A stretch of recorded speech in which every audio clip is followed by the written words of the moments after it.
உலகெல்லாம் கழிப்படைய அருட்ஜோதி கடவுள் வருதருணம் தெளித்திடும் எத்தருணம் அதோ என்னாதி. சமூகம் நமக்கு என்ன தெரிஞ்சோ சமூகத்துக்கே திருப்பி அருமை அருமை, அதுதாங்கிய பேருண்மை. இந்த பிறக்கின்ற இறக்கின்ற மனத்தை இரவாத ஆன்மாவோடு இணைப்பதன் மூலமாக நாம் இந்த உலகத்தில் பேரின்ப சித்தி பெருவாழ்வில் கழித்து இன்புற்று பேரின்பமாக வாழலாம். அறிவு அம்பலத்திலே இருக்கின்ற அருட்பெரும் ஜோதியை நாம் அனைவரும் தரிசிக்கின்ற மூலமாக அருள் பெற முடியும். என இது தாங்க அந்த 28 பாசுரங்களிலே அவர் ஏன் இந்த யுக்தியை கையாண்டிருக்கின்றார் என்றால், நீங்கள் எங்கு தொடங்கி எங்கு நிறைவுறுகிறீர்களோ அதிலிருந்து தான் நீங்கள் தொடங்க முடியும் என்ற பேருண்மையை நமக்கு உணர்த்தி இருக்கின்றார். கடவுள் மயமாக நாம் இருக்கிறதுக்கு எது தடையா இருக்குதுன்னு கேட்டீங்கன்னு சொன்னா, இந்த உலகத்தினுடைய ஆசாபாசங்கள், அதாவது என்னன்னா மண்ணாசை, பெண்ணாசை, பொன்னாசை என்ற இந்த 3 வித ஆசைகளால் இந்த மனம் நிரம்பி இருக்கின்றது. அருள் வித்தையை கற்கின்ற சாகா கல்வியின் அடித்தளம்தான் இந்த ஜீவகாருண்யம் என்றால் அது மிகையாக.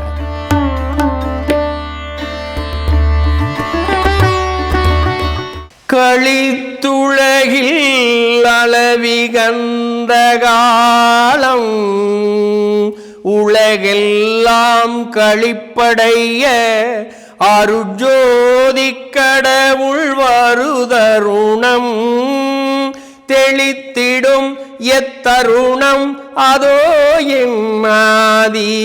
இதுவே செத்தவரை எழுப்புகின்ற திகழ் தருணம் உலகீரொளித்துரைக்கின்றே நலன் உலகீரொளித்துரைக்கின்றே நலன் நான் வாய்ப்பறையார்க்கின்றேன் ஒரு சிறிதும் அச்சமுறேன் உள்ளபடி உணர்ந்தேன்.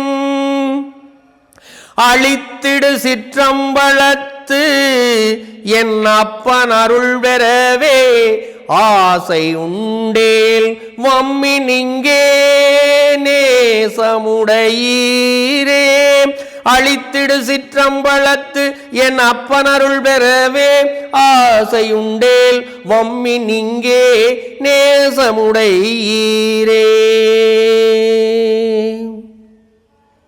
இதனுடைய கருத்து என்னன்னா, மனம் என்பதுதான்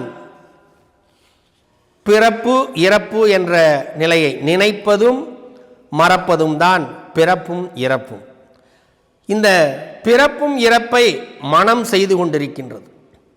ஆன்மா எப்பொழுதும் அப்படியே சாட்சி பூர்வமாக அருட்பெரும் ஜோதி ஆண்டவரினுடைய சாட்சியாக இருந்து கொண்டிருப்பது ஆன்மா. உலகியல் காட்சி பொருட்களை காண்பிப்பதுதான் இந்த மனம். அப்போ உலகியல் காட்சி பொருட்களால் மனம் பிறக்கின்றது இறக்கின்றது. இந்த பிறக்கின்ற இறக்கின்ற மனத்தை இரவாத ஆன்மாவோடு இணைப்பதன் மூலமாக நாம் இந்த உலகத்தில் பேரின்ப சித்தி பெருவாழ்வில் கழித்து இன்புற்று பேரின்பமாக வாழலாம். எனவே நீங்கள் அழித்திடு சிற்றம்பலத்து என் அப்பன் அருள் பெறவே, நமக்குள்ள இருக்கக்கூடிய அந்த சிற்று அம்பலம், சித்து அம்பலம், சிறு அம்பலம் அல்லது சித்து என்றால் அறிவு, அறிவு அம்பலத்திலே இருக்கின்ற அருட்பெரும் ஜோதியை நாம் அனைவரும் தரிசிக்கின்ற மூலமாக அருள் பெற முடியும். எனவே ஆசையுண்டேல் இந்த உலகப் பொருளிலே பிறக்கின்ற இறக்கின்ற ஆசையை விடுத்து அருட்பெரும் ஜோதி ஆண்டவரினுடைய ஆசையாக அருளாக என்றும் இருக்கின்ற மரணமிலா பெருவாழ்விற்கு நீங்கள் எல்லாம் வர வேண்டும் என்று நம்மை எல்லாம் கூவி அழைக்கின்றார் வள்ளல் பெருமானார். இந்த ஞானசரியை படிக்கும்போது சொல்லுங்க, அற்புதத்தை என்னால் பார்க்க முடியுது. சொல்லுங்கய்யா. அதாவது ஒரு பாடலுடைய ஆரம்பம் நினைந்து நினைந்து, ஆமாங்கய்யா, அதே அந்த பாடலினுடைய முதல் பாடலினுடைய இறுதி புகுந்தருணம் இதுவே. ஆமாம், அடுத்த பாடலுக்கு அது தொடக்கமாக இருக்கும். இது தாங்க அந்த 28 பாசுரங்களிலே அவர் ஏன் இந்த யுக்தியை கையாண்டிருக்கின்றார் என்றால், நீங்கள் எங்கு தொடங்கி எங்கு நிறைவுறுகிறீர்களோ அதிலிருந்து தான் நீங்கள் தொடங்க முடியும் என்ற பேருண்மையை நமக்கு உணர்த்தி இருக்கின்றார்.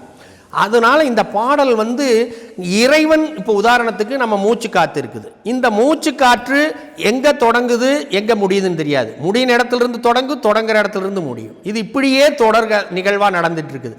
அதற்காகத்தான் இந்த உண்மையை நீங்கள் இந்த பாடலின் மூலமாக நீங்கள் உங்களுடைய ஆன்மா அருட்பெரும் ஜோதி ஆண்டவரோடு இருந்து உங்களை மரணமிலா பெருவாழ்விற்கு அழைத்து செல்லும் என்பதற்காகத்தான் இந்த பாடலினுடைய தொடக்கம், அடுத்த பாடலினுடைய தொடக்கம், இன்னொரு பாடலினுடைய நிறைவாக நமக்கு அருளியிருக்கின்றார்கள். நீங்கள் சொன்னது கரெக்ட் தாங்கய்யா, ரொம்ப அற்புதமான ஒரு விஷயமா இருந்தது. ஆமாங்க. இந்த அம்மையாதல்னு அம்மையமாதல், ஆமாம் ஆமாம், அது ஆக்சுவலாக என்னங்க? அம்மயமாதல் என்றால் என்னன்னு கேட்டீங்கன்னு சொன்னால், இறைவன் என்றும் அழியாத ஒரு பொருளாக எல்லா பொருட்களிலும் இருப்பவர் அவரே. ஆனால் அவரை நாம் இந்த புறக்கண்களால் காண முடியாது, புறச் செயல்களால் நாம் அனுபவிக்க முடியாது. ஆனால் எல்லாமாக இருக்கின்ற அந்த அருட்பெரும் ஜோதி ஆண்டவரினுடைய அருள் நிறைவை பெறுவதற்காகத்தான் அதை நமக்கு அவ்வாறு கூறியிருக்கின்றார்கள். சொல்லுங்க. இறைவனுடன் இரண்டர கலந்து அம்மயமாகி கடவுள் மயமாகி நாமும் இருக்கணும். கடவுள் மயமாக நாம் இருக்கிறதுக்கு எது தடையாக இருக்குதுன்னு கேட்டீங்கன்னு சொன்னால், இந்த உலகத்தினுடைய ஆசாபாசங்கள், அதாவது என்னென்னா மண்ணாசை, பெண்ணாசை, பொன்னாசை என்ற இந்த 3 வித ஆசைகளால் இந்த மனம் நிரம்பி இருக்கின்றது. மண் என்பது திடப்பொருள், பொன் என்பது திடப்பொருள், பெண் என்பது திடப்பொருள். இவை மரணமிலா பெருவாழ்விற்கு நீங்கள் செல்ல வேண்டுமே ஆனால் இந்த திடப்பொருள்களை விடுத்து விண்ணுலகத்திலே நுண்மை பொருளாக இருக்கின்ற அந்த அருட்பெரும் ஜோதி ஆண்டவரினுடைய அருட்பொருளை அடைய வேண்டுமேயானால் இந்த பெரும் பொருட்களை எல்லாம் நீங்கள் விட வேண்டும். இந்த பொருட்களை உங்களால் அங்கு எடுத்து செல்ல முடியாது. எனவே இந்த பொருட்களை உலகியலில் நீங்கள் சம்பாதிக்க வேண்டும். சம்பாதித்த பொருளை இந்த உலக மக்களுக்கே கொடுக்க வேண்டும் என்பதற்காகத்தான் வள்ளல் பெருமானார் அவர்கள் இந்த ஜீவகாருண்யம் தயவு என்ற ஒன்றை நமக்கு கொடுத்திருக்கின்றார். நீங்கள் ஞானம் பெறுவதற்காக காடு மலை குகைகளுக்கு சென்று தனியாக தவம் இருந்து இருக்க வேண்டாம். உலக மக்களோடு இருங்கள். உலக மக்களோடு நீங்கள் சம்பாதிக்கின்ற பணத்தை முடியாத ஏழை அற்றார் அழிவசி தீர்க்கின்ற அந்த செயலுக்கு தர்மமாக தானமாக கொடுங்கள். நீங்கள் வானத்தே இருக்கின்ற அருட்பெரும் ஜோதி ஆண்டவரோடு ஆண்டவராக உங்களுக்குள்ளே இருக்கின்ற அந்த சிறுவானம்தான் சிற்றம்பலம். இந்த சிறுவானத்திலே இருந்து அந்த பெருவானமாக பேரம்பலமாக இருக்கின்ற இறைவனோடு இறைவனாக கலக்கின்ற அருள் வித்தையை கற்கின்ற சாகா கல்வியின் அடித்தளம்தான் இந்த ஜீவகாருண்யம் என்றால் அது மிகையாகாது. அப்போ இப்போ நீங்கள் சொன்ன இந்த மாயை, இந்த மலம் தான் ஐயா அந்த 7 திரைகள் நீக்கிறது. அருமை அருமை. ஆமாங்க, 7 திரைகள் என்பது காமம், குரோதம், லோபம், மோகம், மாதம், ஆச்சரியம் என்கின்ற இந்த 6 குணங்கள் ப்ளஸ் நமக்கு இருக்கக்கூடிய இன்னும் மற்ற திரைகளெல்லாம், இவற்றையெல்லாம் நீக்கிறது தான் இந்த தைப்பூச ஜோதி தரிசனத்தில் நமக்குள் இருக்கின்ற இந்த கெட்ட குணங்கள் நீங்குவதன் மூலமாக நமக்குள்ளேயே இருக்கின்ற இந்த கெடுதல் எதுவுமே இல்லாத ஆன்மாவை தரிசிக்கின்ற ஒரு நிலைதான். இந்த ஆன்மா தரிசனம் கிடைத்த பொழுது இறைவனுடைய தரிசனத்திற்கு நீங்கள் சுலபமாக செல்ல முடியும். இந்த ஆன்ம தரிசனத்தை மறைத்து கொண்டிருப்பது தான் இந்த மனமாயை, மனத்திரைகள். மனத்திரைகள் தான் நமக்குள் இருக்கின்ற கோபம், காமம், கோபம், மோகம், மதம், ஆச்சரியம் என்ற இந்த 7 வித தீமைகள் நம் மனதை இறைவனோடு இறை தரிசனத்தை, ஆன்ம தரிசனத்தை காண முடியாமல் தடுக்கின்றது. அவற்றை மாற்றி அமைக்கவே தான் வள்ளல் பெருமானார் அவர்கள் வடலூரிலே தைப்பூச ஜோதி தரிசனத்தை, மாதபூச ஜோதி தரிசனத்தை இந்த மனத்திரைகளை நீக்குவதன் மூலமாக இறைவனுடைய தரிசனத்தை காண முடியும் என்ற பேருண்மையை பிரகடனப்படுத்தி இருக்கின்றார். சொல்லுங்கய்யா. தீபத்திலையும் சொல்லுங்கய்யா. மாதபூசம், தைப்பூசம் அருமை. 3. அதாவது வடலூரில் டைம் 7:30, ஆமாம், 7:40 பண்ணுவாங்க. இங்கே நாங்கள் 7:20 பண்ணுறோம். என்ன அங்கே என்ன இருக்கோ அதை அப்படியே இங்கேயும் காண்பிக்கிறீங்க. காமிக்கிறோம். ஆமாம், மக்கள் மக்கள் வந்து அதில் பயன்பெறாங்க. உண்மை தகவலுக்காக ரொம்ப கரெக்ட், ரொம்ப நன்றிங்க. தீபம் வந்து அதை வள்ளல் பெருமானுடைய வழியை 28 வருஷமாக பின்பற்றுறதுனால தான் ஆமாங்க அரிய பெரிய வளர்ச்சி.